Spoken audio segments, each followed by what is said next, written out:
ऋषि विभांडक बड़े महान तपस्वी और अमोघ वीर थे, अर्थात अभी तक कभी वीर उनका पतन ही नहीं हुआ था। उनके प्रतापी पुत्र ऋष्यशृंग का जन्म कैसे हुआ है मैं बताता हूं। विभांडक मुनि परम पूजनी, महान तेजस्वी, कश्यप गोत्री, कोई भी देवता उनके सामने टिक नहीं सकता, ऐसी प्रचंड तपस्या। वो एक कुंड में खड़े होकर के जल में मंत्र का अनुष्ठान कर रहे थे। दीर्घ काल तक महान कष्ट सहते हुए मंत्राकार वृत्ति। तस्य रेता प्रचस्कंद दृष्ट्वा अप्सर उर्वशीम। देखो अभी चरित्र सुना, एक तपस्या का और एक श्री कृष्ण मित्र का। श्री कृष्ण में अब तपस्या।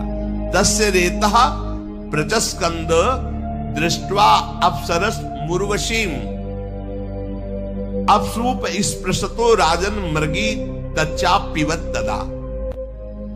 वो जहां जलकुंड में खड़े होकर के मंत्र जाप कर रहे थे, वहीं उर्वशी अप्सरा आ गई और स्नान कर रही थी। शास्त्र निषेध करता है, एक बार दृष्टि चली जाए, जैसे आप परिक्रमा लगा रहे हैं, यमुना में कोई माई बहन स्नान कर रही तो दृष्टि संभाली, अगर एक बार चली जाए तो दोबारा नहीं जानी चाहिए। अगर दोबारा उस रूप में देखते हैं तो फिर आपका अंतःकरण मलिन हो जाएगा। अब इतने बड़े महान तपस्वी विभांडक जी कितने एकांत में मंत्र के चिंतन में लगे हैं। अब स्नान से जल का शब्द होता है, तो अचानक दृष्टि गई तो उर्वशी जी स्नान कर रहे थे। उर्वशी जी के रूप को देखकर जो अमोघ वीर थे आज संभल नहीं पाए। उर्वशी ने कुछ कहा नहीं, यहां तो अर्जुन के समीप गई थी। श्री कृष्ण बल और तपस्या बल में अंतर है। उनका वो अमोघ वीर इतना मन व्यथित हुआ, कुछ छुआ नहीं, कुछ नहीं कि उर्वशी को जाके स्पर्श, कुछ नहीं, केवल दृश्य देखा, मन विचलित हो गया। तो एक मनोवाह नाड़ी, अगर मन विचलित हो गया तो मनोवाह नाड़ी स्थित ब्रह्मचर्य को भी स्खलित कर देती है। वीर स्खलित हो गया और वीर उसी कुंड के जल में, और वो लहरों से किनारे आ गया। इतने में एक मृगी प्यास से व्याकुल थी, तो जो जल पिया तो एक देव कन्या थी। लोक सृष्टा भगवान ब्रह्मा जी ने उसको अपराध विमोचन के लिए कहा था। किसी अपराध से किसी मुनि का अपराध कर दिया था, तो ये मृगी का उन्होंने श्राप दे दिया था। तो उन्होंने कहा था, जब तुमसे एक ब्रह्म ऋषि का वीर्य तुम्हारे उदर में जाएगा और एक ब्रह्म ऋषि ही प्रकट होगा तो तुम मृग योनि से मुक्त हो जाओगी। तो वास्तविक ये देव कन्या थी। ब्रह्मा जी की वाणी अमोघ है, दैव का विधान अमोघ है। उसके उदर में वीर गया और ये श्रृंग, एक सींग, बालक प्रकट हुआ। अब वहीं आसपास रहते तो जब बालक को देखा तो विभांडक ऋषि ने ध्यान के द्वारा देखा, ये तो मेरा ही बालक है, मेरे ही। तपस्या में संलग्न रहने वाले बनवासी श्री विभांडक ऋषि ने ऋष्यशृंग को अपने पास दुलार प्यार करके पालन पोषण करने लगे। एक सींग होने के कारण उन्हें श्रृंगी ऋषि ऋष्यशृंग कहा गया। उन्होंने जीवन में ना तो कभी किसी स्त्री को देखा था, ना कभी किसी पुरुष को, केवल अपने पिता को देखा था बस। और वो मृगी जन्म देकर ही पधार गई थी, इसलिए उनका स्वाभाविक ब्रह्मचर्य था, कोई चिंतन ही नहीं था। चक्रवर्ती सम्राट महाराजा दशरथ जी के मित्र थे लोमपाद अंग देश के राजा। इन दोनों में यह हुआ था, जिसके पहले संतान होगी वो एक दूसरे को देगा। तो महाराज दशरथ के शांता नाम की कन्या हुई थी, जो इन लोमपाद अंग देश के राजा को उन्होंने दी थी।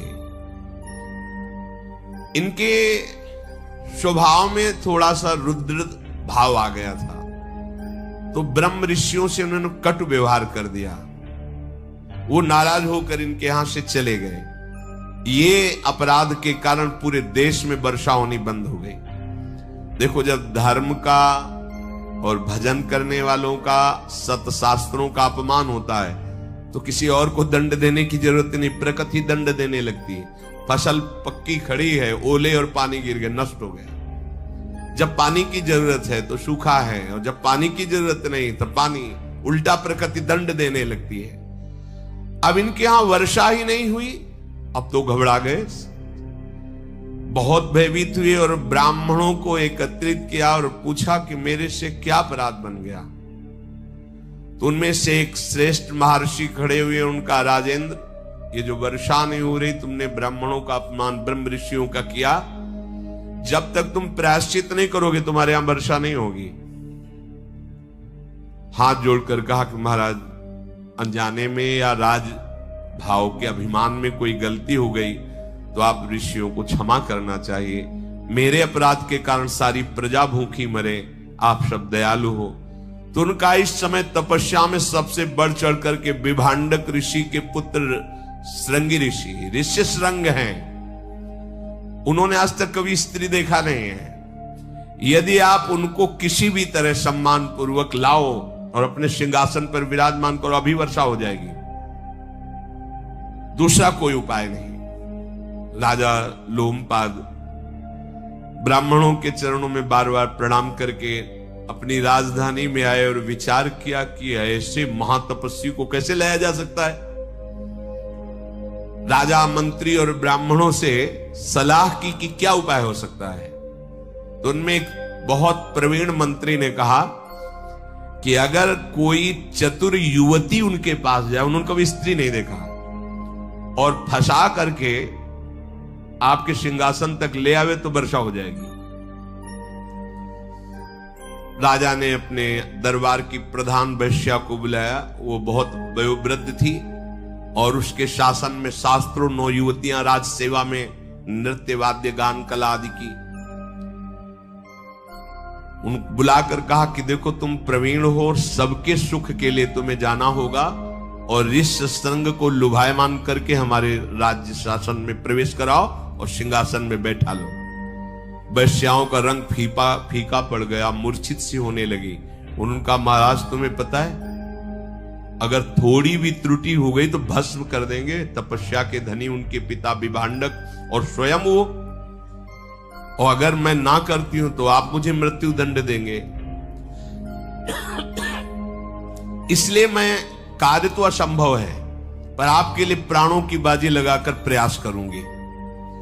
मैं जो भी आदेश करूं उसका तत्काल पालन किया जाए।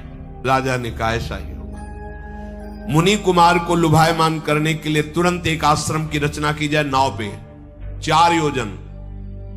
1 योजन का मतलब 4 कोस, मतलब 16 कोस की नाव, और उसमें कृत्रिम आश्रम, कृत्रिम वृक्ष, कृत्रिम फल, लताएं, देखने में ऐसा नहीं लगना चाहिए कि कृत्रिम है, उसकी रचना करवाए। वो तो राजा है, आदेश हुआ। 16 कोस की नाव, ऋषियों के आश्रम, और ऋषि कौन? सब नवयुवती वैश्याएं, वही सब अपने श्रृंगार में। व्यवस्था करने की आज्ञा हो गई।